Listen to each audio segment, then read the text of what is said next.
Welcome to The Beat.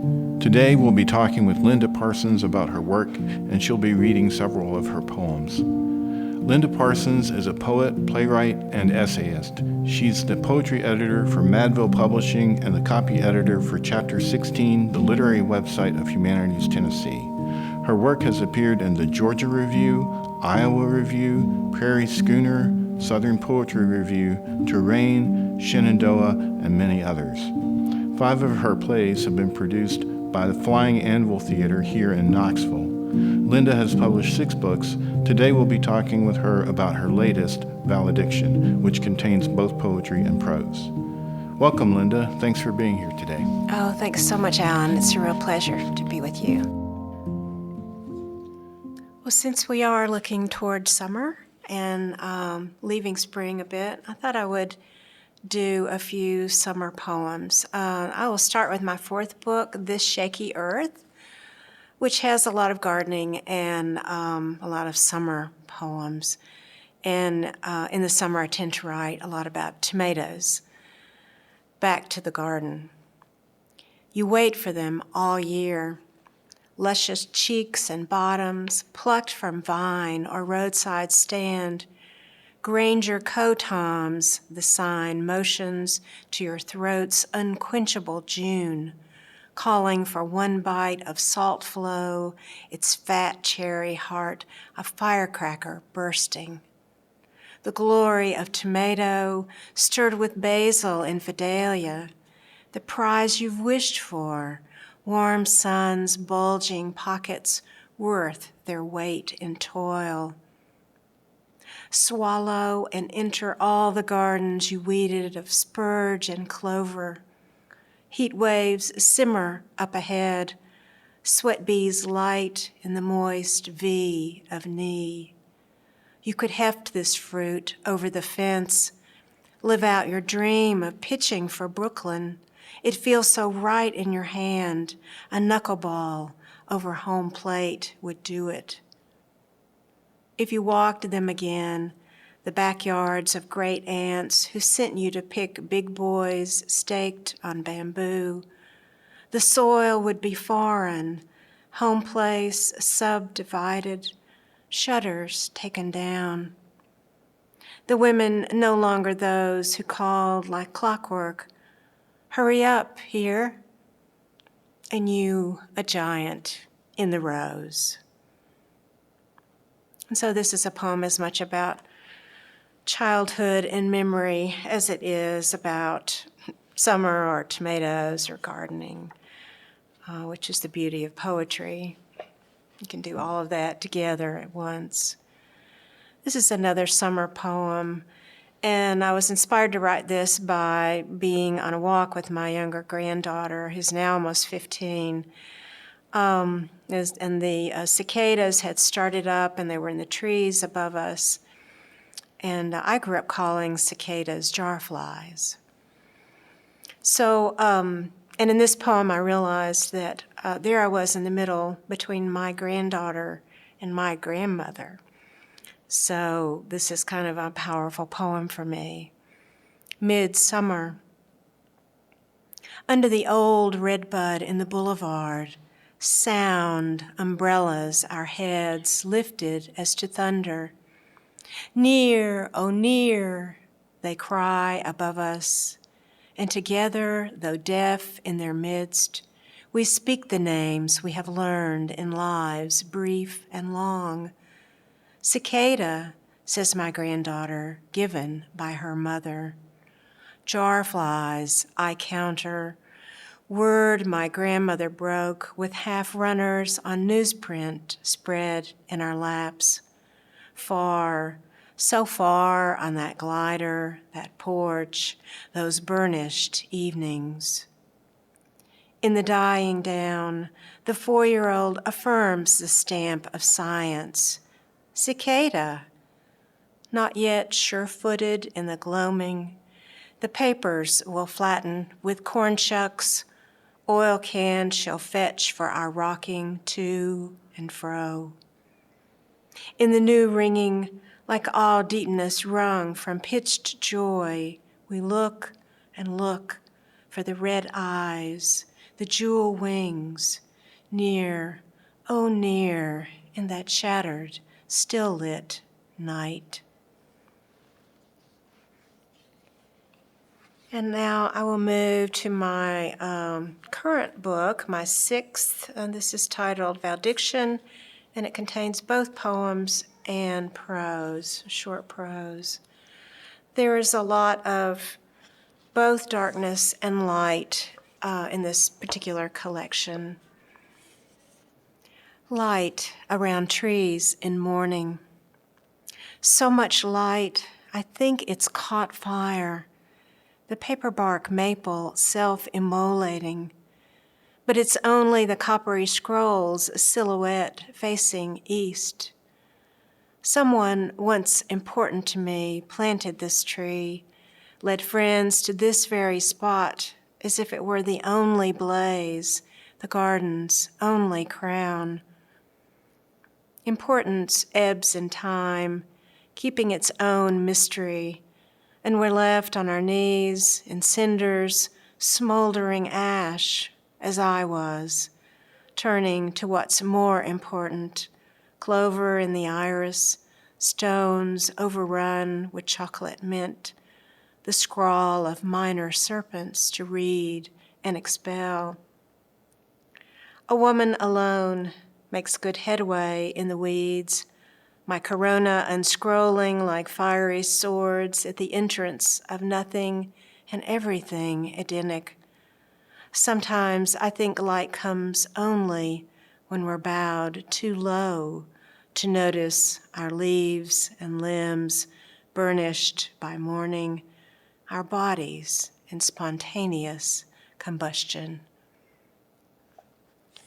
I think sort of a subheading for this poem might be Our Gardens Ourselves, because when we garden, we are so fully a part of the space and what we're doing there. Another cicada poem. They're actually my spirit animal. They're about to start up here very soon. Everywhere and nowhere at once. On day 11 of the Chopra 21-day meditation series, the Sanskrit mantra Om Shanti says, I radiate perfect peace. Tell that to the basement guys jackhammering concrete for new drainage pipes and pump, the years-old seep of groundwater into floor and foundation. Through the harangue of metal on rock, joists rattle their tibias, teacups their saucers. Deepak urges me to access deep peace from within. His silk voice prods me to befriend the sound, to be the Sufi of sound. Silk woven into rope, saying to pull myself from the shattered past, hand over hand, into good air, to stand in the only now, everywhere and nowhere at once. From the sodden earth, I re-emerge with brood cicadas feeding on roots, these 17 winters entombed, an ecstasy of wings starved for summer. Maple and oak and trumpet vine vibrate their dervish of brief being, and I, reaching down to my damp cellar, release all the noise, the unrequited, the unforgiven. My new body trembles, flooded with sun. And now I'll read a couple of poems from my father. This is a poem for Knoxville and for my dad, and actually for James Agee, who is a Knoxville native, and whose prologue from his novel, A Death in the Family, I use a little bit of here. The hissing of Knoxville lawns. Off Broadway, north of the city, I carried jugs to my assigned neighborhood tree, the wine-colored chokeberry. Hobbled in 93 degrees, I breathe in the cool sewer, its rush to First Creek, then the forks coil to form the Tennessee. I left my mother's people in the Nashville Basin for Knoxville at 11, straddled the plateau, surged like the muddy Cumberland to get here and root. I wait till dusk to water my own trees, redbud, dogwood, paperbark maple. Uncoil the hose like James Agee's father on Highland Avenue, a little bit mixed sort of block. All the fathers out on their summer lawns, collars removed and necks shy.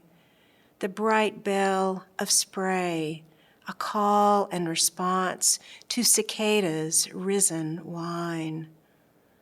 Like my own father using the old name, hosepipe, rinsing the road off the Buick, home from traveling the southeast, his satchels and pamphlets unpacked. We don't think of these moments, how I sat snug as the car warmed up, as he scraped the winter ice, how the hose rang in his hands those dusty days, until we stand in that very spot and open the spigot, until the arc of water is pure rainbow, peach to indigo, and we are carried back and back to ourselves undisguised. I went to Cuba a few years ago, and my dad was a big cigar smoker, and so I couldn't help but feel that when I was there, especially when we went into this famous cigar factory, that his presence was very much with me.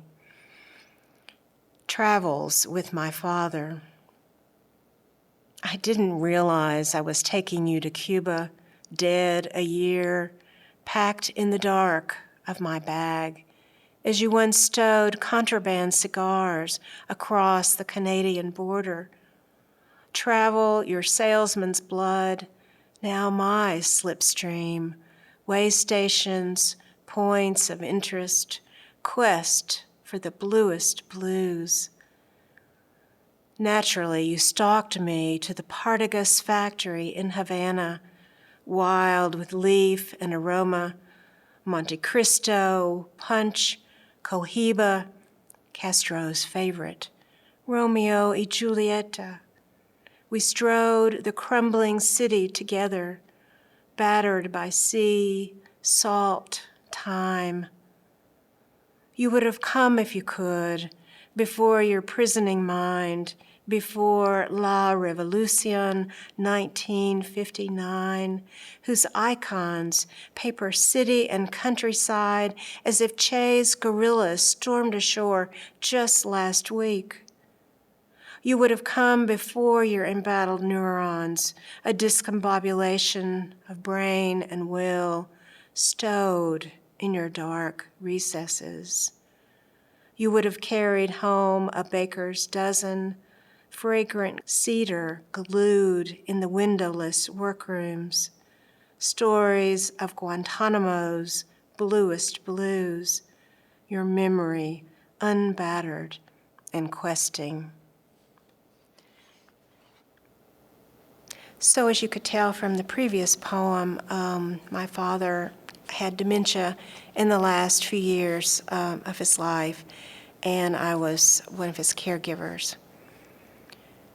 Putting him on, arrow, Van Heusen, creased and pressed, it all frays to flannel, pocket torn, buttons chipped or missing, just as Leda took on the swan's mastery with his godlike force, I put on my father's few things left, his shirt, whiff of smoke and Old Spice, sweatpants, whatever slipped on easily in assisted living.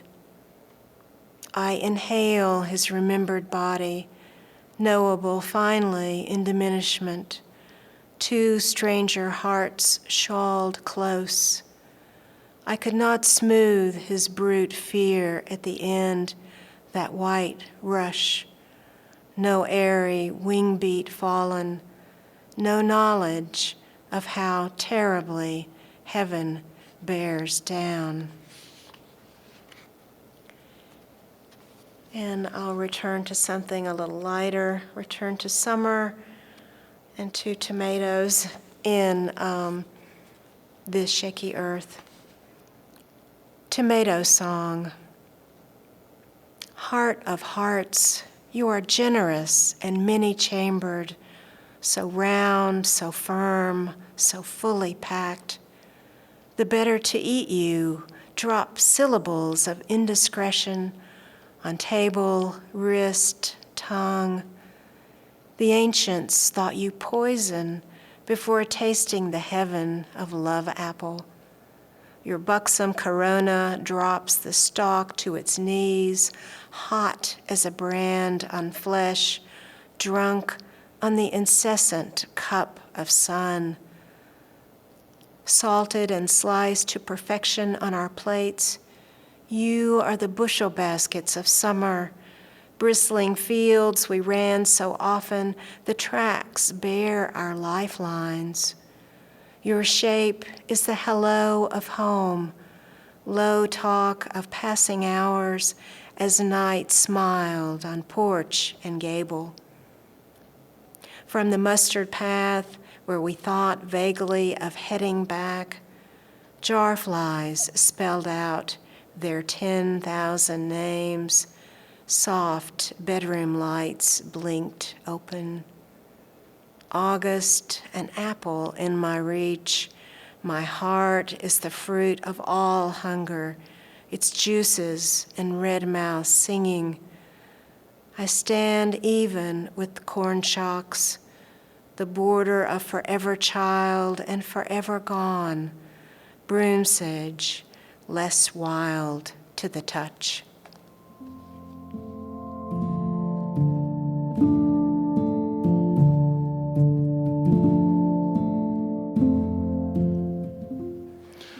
A lot of your poems seem to be at least partially set in gardens, or they feature gardening in some way, and that's definitely true in Valediction. I get the sense that for you, there's a strong relationship between gardening and writing. Is that correct? Oh, very much. And I've been coming more and more to an intertwining, I guess you would say, of my gardening and my writing over the years. And so for me, of course, it's an artistic pursuit, gardening. It's a palette as much as anything else, but it also is it's a place where I really invest myself, my time, my efforts, my desire to be part of the land, to make something beautiful, to be taught some lessons about things like patience and, understanding that alongside the life and the growth and the color, there's also sudden death, there's drought, there's change along the underside of that. And so the gardening is a metaphor for really all of life. And so it works perfectly in writing poetry, they're both very meditative pursuits. Yeah, I was thinking about that in terms of the prose pieces in the book, how that in many ways they're meditative. They're called visitations. And I think about all of the things that a visitation could make one think of. I'm thinking of religious, the visitation. And of course, visitations that happen when, before a funeral. It's kind of Exactly, right. kind of a thing that we do here in the South, at least. In a way, it's almost as if sometimes the speaker is visiting some people who have passed. Exactly, right. There's a lot of loss in this book, but there's also a lot of of new beginnings. And the book was inspired, I guess, by the string of losses that I had in my life beginning in 2017. My stepmother, who I was very close to, died of this very fast neurological condition. She was the youngest of my three parents and was the first to go. And we were all just in such disbelief that this could happen, my half-siblings and I. And then my father a couple of years later, and then my mother a couple of years after that. So over about 4 years, I lost all three of my parents, and then the passing of a former spouse. And then the pandemic right on the heels of that, and a lot of isolation, of course, as so many of us felt. I had a lot of time to be thinking about all of this and to be creating. I spent a lot of time in the garden during the pandemic and a lot of time writing as well. And in fact, the visitations that you mentioned, the little flash prose pieces that are in the book, were a product of a workshop that I took, an online workshop during the pandemic. It was called the COVID Garden Story Project. And it was led and developed by the wonderful poet Rebecca Gale Howell, funded by the NEA. And there were about 7 of us, and we met weekly online. And we were to write what Rebecca called a delight, quote, based on Ross Gay's The Book of Delights, where he wrote a little prose piece almost every day for an entire year. And so we were to write about our time in the garden, our time during the pandemic. And so pretty much, I think most of the prose pieces in Valdiction are based in the garden because that's what we were all so invested in during this. It was a 5-week course. And so that's where most of these were written. And it seemed so appropriate to put them in the book. I was inspired by a couple of poets who had done the same thing. Charlotte Pence, who spent a lot of time. She grew up here in Knoxville. She's now the poet laureate of Mobile, Alabama. And she did that with her book Code, which has some short prose in her poetry, as well as Nikki Finney, a South Carolina poet. So I looked at their work and I thought, well, that's just the natural progression for me, is to include this prose in the poetry collection. So, after every book is finished, you always think, okay, what's next? Not only what's next, but what's new? What can I do that's different the next time? And so this was very natural for me, and I'm very happy with the way it all fits together, I think. Yeah, I think the prose pieces and the poetry pieces really fit together really well. There's one of the first of the visitations where the speaker is saying basically in a poem, I would do this, but with prose, I'm doing something else. And did that feel freeing to you to be able to write these and include these? And I think in some ways they help to advance the narrative of the book in ways that maybe poetry might not be able to do. Yes, I'm so glad you see that in the book, because that particular poem was one of my first delights that I wrote in the course with Rebecca. And it was like I was trying to start a poem, but knowing I needed to move away from that. I needed to expand that. And so I feel like it's kind of a bridge between the poetry and the prose. And so then I was able to take that leap away from poetry, even though in the prose pieces, as with all flash nonfiction or flash creative nonfiction, as it's often called, or micro essays, it's called many different things. You want that heightened language. You want an immediacy, and you want kind of often a lyrical quality about it, but definitely that heightened language. And so it is like a prose poem, but yet it still expands away from that. Yeah. So I take it that you are the speaker in most of the poems in the book? I have written persona poems in the past where I've taken the voice of my grandparents, the voice of my mother and of my stepmother in other books. But yeah, pretty much the I is me in this book. But readers should not always assume that that's true, because it's not always true, Yeah. right? Yeah, I understand the discomfort sometimes that writers feel with all of that. The book deals with valediction or saying goodbye to parents, friends, a former spouse, but a lot of the book also deals with growing up here in Tennessee. It seems to me that poets frequently publish books about childhood early on in their careers, and maybe you have dealt with this subject matter before, but I was just wondering what it was like to grapple with childhood issues as a seasoned writer, as a person who's been writing, a while. Well, I have a good friend who's a wonderful poet, and every time she writes a poem about one of her parents, she says, "Gosh, I thought I was done with this."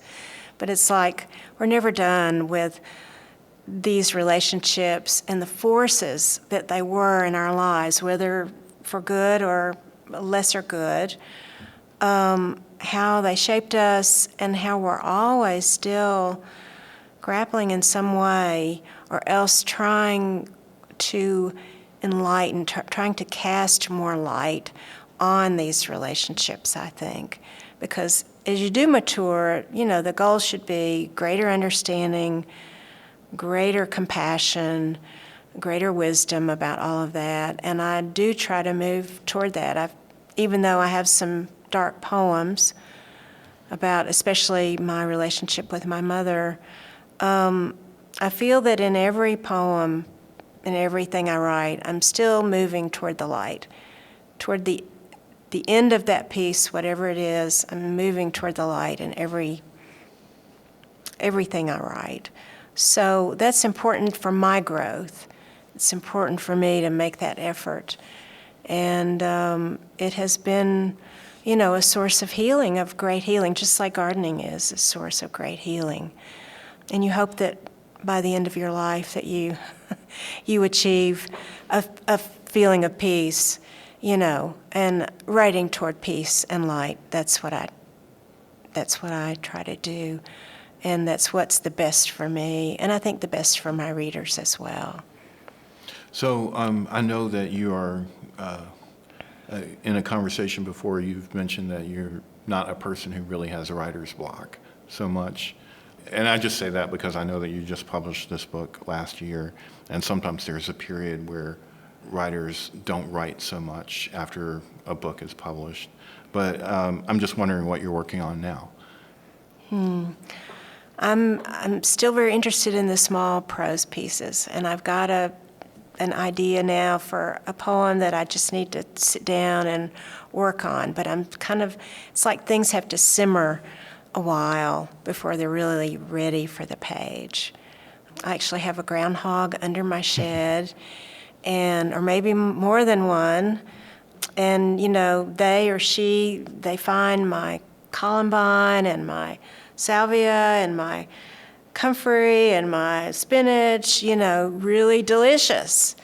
And so I come out every night and it's like down to all the leaves are gone or whatever. And it's like, and so I'm thinking, okay, how can I not only use this as a subject matter, but what's the lesson here for me? There has to be some kind of lesson, and what is it? I have to be able to explore those possible lessons in some kind of writing, whether it's in a poem or a piece of prose.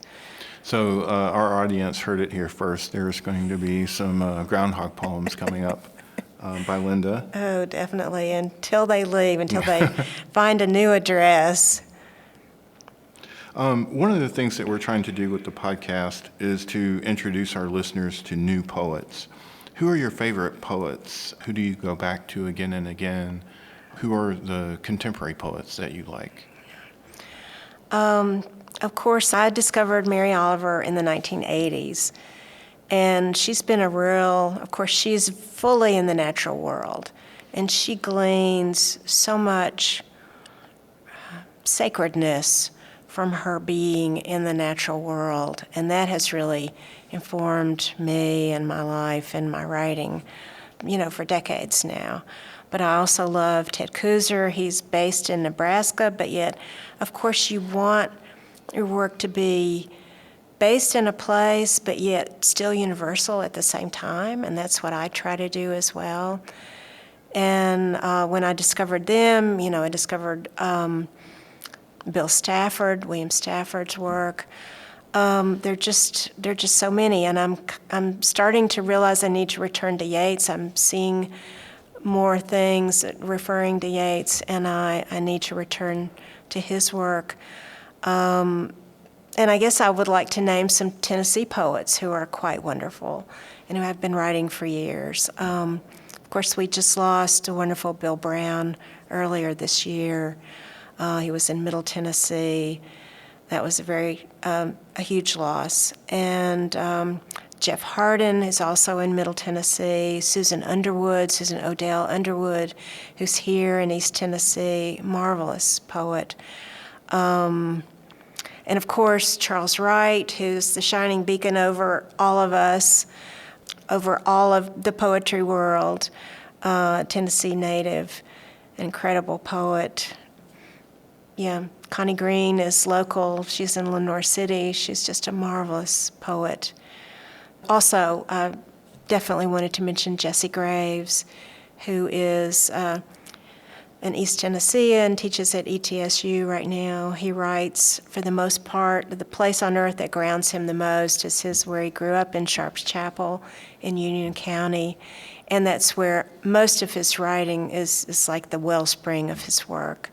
Yeah, we've had Jesse Graves on the program before, on the podcast, and he's written about Sharps Chapel. Oh, right. Yeah, it's just wonderful work. And he writes a lot of elegy, a lot of poems about loss, but at the same time still, giving us this, again, to say the sacredness about these relationships and how they've shaped us and how we are then giving off the light that they've given to us, So. Well, thank you for being here, and thank you for reading your poems for us, and we're very appreciative of you supporting our podcast. Oh, thank you so much. I just so admire what you're doing with this, and I'm really happy to share my work. Thank you. Thank you.